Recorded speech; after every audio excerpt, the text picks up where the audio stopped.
Toyota presents let's explore with Yasir Hussain में chapter 2 जो कि केपी के चैप्टर है उसकी सेकंड एपिसोड शुरू हो चुकी है और हम दाखिल हो गए हैं केपी के एक और इलाके में। एक चाइनीज़ फिलोसोफर ने कहा था कि अगर आप एक अच्छे मुसाफिर हैं तो आपका कोई मंसूबा होना ज़रूरी नहीं, यानी कि कोई प्लानिंग की ज़रूरत नहीं है, जहाँ आपको रास्ता ले चले वहाँ पहुँच जाए। लेकिन मैं कोई बहुत बड़ा फलसफी तो हूँ नहीं, तो इसलिए मेरी छोटी मोटी प्लानिंग होती है और मेरा प्लान ये है कि हम डिस्ट्रिक्ट मर्दान से होते हुए, जहाँ पे एक बहुत खूबसूरत साइट है, वर्ल्ड हेरिटेज की साइट है जो कि है तख्ते बाही, वो आपको दिखाता हो जाऊं क्योंकि उसकी दुनिया में एक बहुत अहमियत है और हमारे पाकिस्तान में मौजूद है, तो आपको देखना बहुत ज़रूरी है। फिर वहाँ से होते हुए हम जाएंगे मालाकंड की तरफ और मेरा साथी है इस वक्त टोयोटा फॉर्च्यूनर GR जो कि बहुत ही स्मूथ गाड़ी है यार।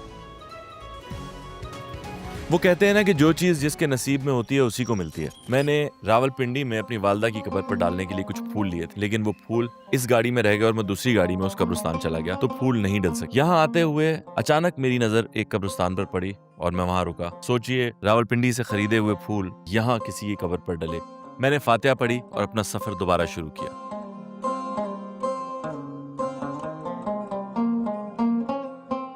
टोयोटा फॉर्च्यूनर जो है इस तरह की सड़कों के लिए किसी जमाने में ये सड़क बनी होगी, लेकिन इस वक्त जो है इसका पाल नामुनासिब है, तो उसके लिए ये गाड़ी बहुत ही महंगा। आपको सड़क का कुछ दादा तो बुरा होगा किस टाइप की है, लेकिन इस पे गाड़ी बिल्कुल हमें कोई ऐसा फील नहीं हो रहा है कि सियासी रोड से जा रही है, बहुत स्मूथ है। अगर कोई आम गाड़ी होती तो उसको बहुत ध्यान से चलाना, ये रफ एंड टफ गाड़ी है।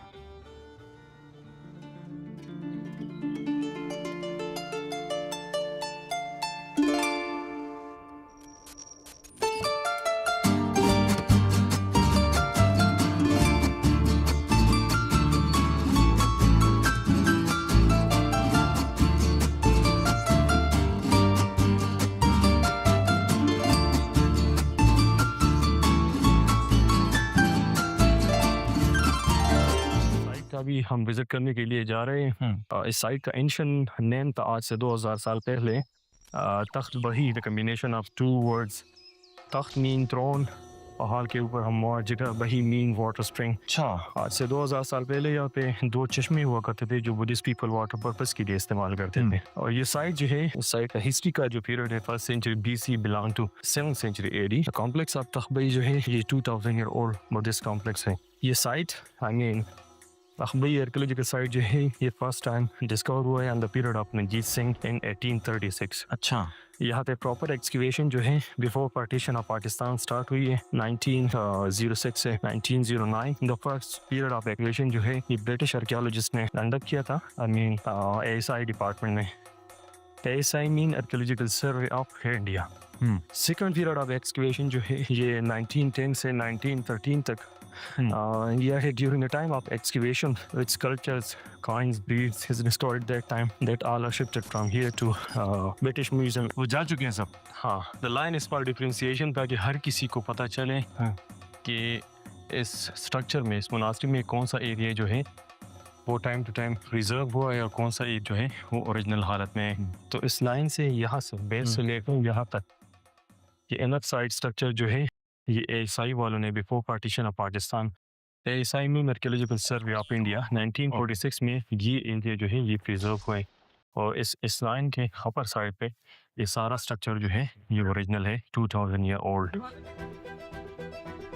आर्टिस्ट बनने से पहले मैं एक आर्किटेक्ट भी था। बचपन से ही मुझे तारीखी इमारतें बनाने का बहुत शौक था। फिर किसी ने मुझे बताया कि तारीखी इमारतें तो बन चुकी हैं, वो तो तारीख में ही बनती हैं। तो फिर मैंने सोचा क्यों ना इन तारीखी इमारतों को ढूंढ ढूंढ कर इनमें से गलतियां निकाली जाएं। मेरी उकाबी नजरों से कोई भी गलती बच नहीं सकती थी। पूरी इमारत ईस्ट ओपन थी जबकि इसे वेस्ट ओपन होना चाहिए, क्योंकि हवा वेस्ट से चलती है। और इस गलती की निशानदेही जब मैंने माहिरीन से की तो सबसे पहले तो उन्होंने मुझे शट अप कहा और उसके बाद बताया कि क्योंकि इमारत बहुत ऊंची है और इतनी ऊंचाई पे हवा हर तरफ से ही चलती है। खैर, मैंने उन्हें बताया कि कंस्ट्रक्शन तो बहुत अच्छी है लेकिन ये प्राइम लोकेशन नहीं। मार्केट, शॉपिंग मॉल, यूनिवर्सिटी सब यहाँ से दूर है। उन्होंने कोई जवाब नहीं दिया और सिर्फ गुस्से से घूरते रहे। फिर मैं भी उनसे हाथ मिलाकर चल पड़ा।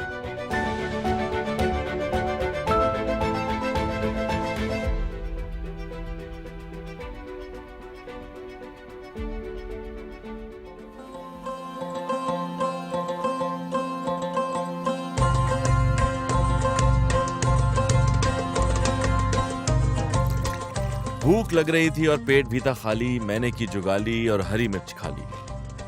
तौबा तौबा तौबा, मैंने हरी मिर्च खा ली और दिन में तारे दिखाई देने लगे। इसीलिए फौरन सनग्लासेस पहन लिए ताकि दिन में दिखने वाले तारों पर रिसर्च कर सकूं।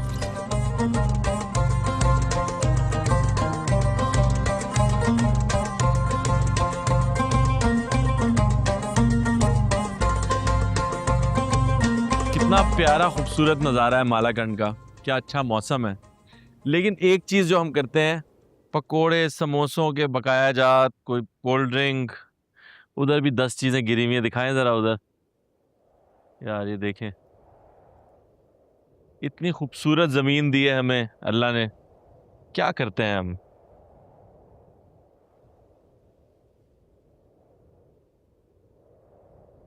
जितना भी पढ़ाई लिखाई हो जाए, अकल समझ आ जाए, पैसे आ जाए ये सब खरीदने के, मगर ये लोग नहीं बाज आते। एक रिसर्चर के मुताबिक जब भी पहाड़ों में घूमने फिरने जाएं तो वहां प्लास्टिक या थर्मोपोल से बनी हुई चीजें नहीं लेके जानी चाहिए, क्योंकि इन इलाकों में प्लास्टिक और थर्मोपोल का रिसाइकल होना आसान नहीं और उनको ठिकाने लगाना तो और भी मुश्किल है। माहौल और एनवायरनमेंट से मोहब्बत करें, ये हमारे लिए अल्लाह का तोहफा है।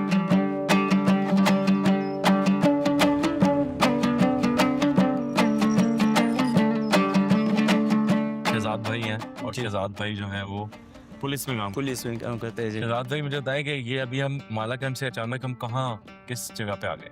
अभी जाएंगे इधर से गुजर के चिकदर आ जाएंगे।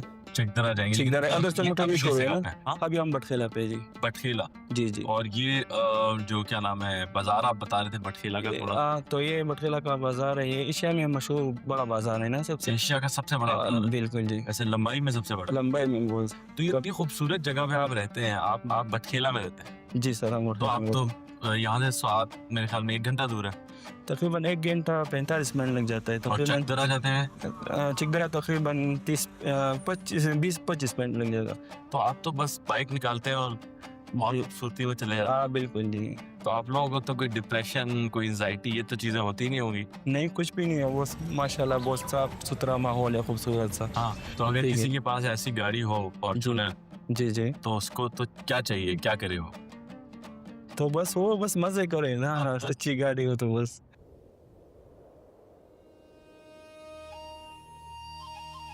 टोयोटा फॉर्च्यूनर के 4x4 होने का एक फायदा ये भी है कि गाड़ी कच्चे में उतारते हुए बिल्कुल डर नहीं लगता। दरिया किनारे रात गुजारने का एक अच्छा स्पॉट नजर आया तो गाड़ी भी वहीं उतार ली।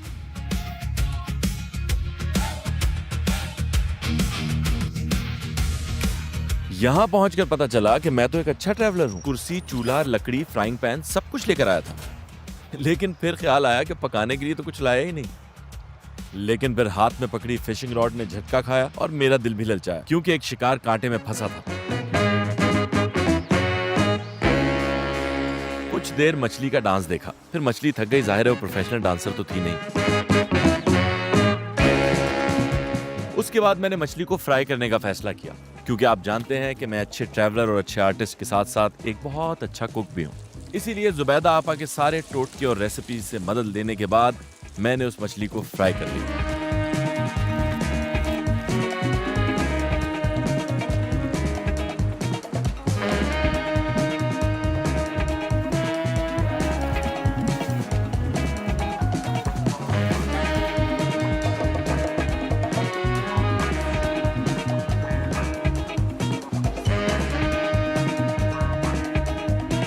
फिर अपने ही हाथ से बनाया हुआ ये लजीज डिनर ट्राई किया।